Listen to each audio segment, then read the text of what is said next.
రాజకీయంగా నా ఎదుగుదలను ఓర్వలేక మెదక్ జిల్లా మాసాయిపేట మండల కాంగ్రెస్ బీఆర్ఎస్ నాయకులు రజక సత్యనారాయణతో కుమ్మక్కై నా మీద అసత్య ప్రచారం చేస్తున్నారని మండల బీజేపీ అధ్యక్షులు పాపన్న గారి వేణుగోపాల్ మీడియాతో సోమవారం చెప్పారు.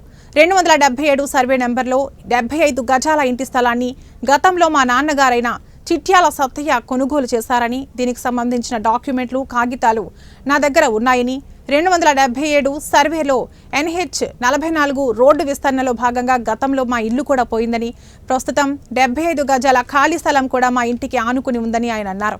రాజకీయంగా నా ఎదుగుదలను ఓర్వలేక నాపై అసత్య ప్రచారం చేస్తున్నారని, ఈ విషయంపై సంబంధించిన అధికారులు తగిన చర్యలు తీసుకుని ఇరువురికి చట్టపరమైన న్యాయం చేయాలని తెలిపారు. ఆ జాగాకు సంబంధించిన అన్ని పత్రాలు మా దగ్గర ఉన్నాయి. ఏదైతే రోడ్డులో పోయిన 7 గుంటల భూమి ఉన్నదో ధరణి ద్వారా చిట్యాల సత్తయ్య అనే వ్యక్తి ఇక్కడ లేని భూమిని 7 గుంటల భూమి అసలు లేనే లేదు రోడ్డు మీద, దాన్ని ధరణిలో నాల కన్వర్షన్ చేసి అలా ఒక గుంట సబ్ రిజిస్టార్లో తప్పుడు అతబందులు వాళ్ళు చూపించుకొని 120 గజాల జాగా ఇక్కడ లేనే లేదు. 120 గజాల జాగాతో దౌర్జన్యంగా మా పైకి వచ్చి మేము లేని టైంలో మా ఇంటి మీద వచ్చి దౌర్జన్యంగా నిన్న 4-5 విలేకరులను తీసుకొచ్చి తప్పుడు ప్రచారాలు చేయిస్తున్నారు. ఆ జాగాకు సంబంధించి అన్ని పత్రాలు అన్ని ఆధారాలు మా దగ్గర ఉన్నాయి.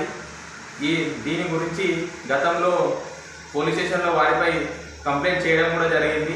నిన్న మేము లేని సమయంలో జాగా దగ్గరికి వచ్చి దౌర్జన్యంగా మా భార్య పైకి మా అమ్మగారి పైన బూతులతో వాళ్ళు తిట్టడం జరిగింది. ఇంటిపైకి వచ్చి వాళ్ళ వెనుక ఉండి ఏదైతే అంతా రాజకీయ కుట్ర కాంగ్రెస్ నాయకులు ఏదైతే మాసాయిపేటలో ఉన్న కాంగ్రెస్ నాయకులు టీఆర్ఎస్ నాయకులు కలిసి నాపై నా ఎదుగుదలను ఓర్వలేకనే ఇలా తప్పుడు ప్రచారాలు చేయిస్తున్నారు.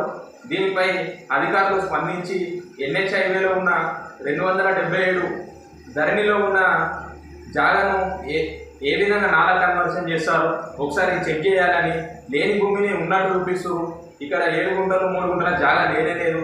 ఉన్న 75 గజాలు మేము అది రమేష్ సంబంధించి నుంచి మా డాడీ కొనుగోలు చేశారు. ఆ కాగితాలు కూడా మా దగ్గర ఉన్నాయి.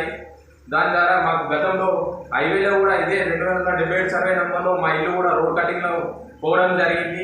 అదే ఇంటి పన్ను కూడా ఉన్నది, మా ఇంటి పక్క జాగానే అది. దాంట్లో ఎలాంటి కబ్జా కానీ దేనికి కూడా కాదు. మేము రమేష్ దగ్గర న్యాయబద్ధంగానే కొనుగోలు చేశాము. వాళ్ళు ధరణి ద్వారా కెనరా బ్యాంక్లో గోపాల్ అనే వ్యక్తి పనిచేస్తారు. వాళ్ళ చిన్న అయిన చిట్యాల సత్తయ్య కెనరా బ్యాంక్లో పనిచేసే రేవతిపై పేరున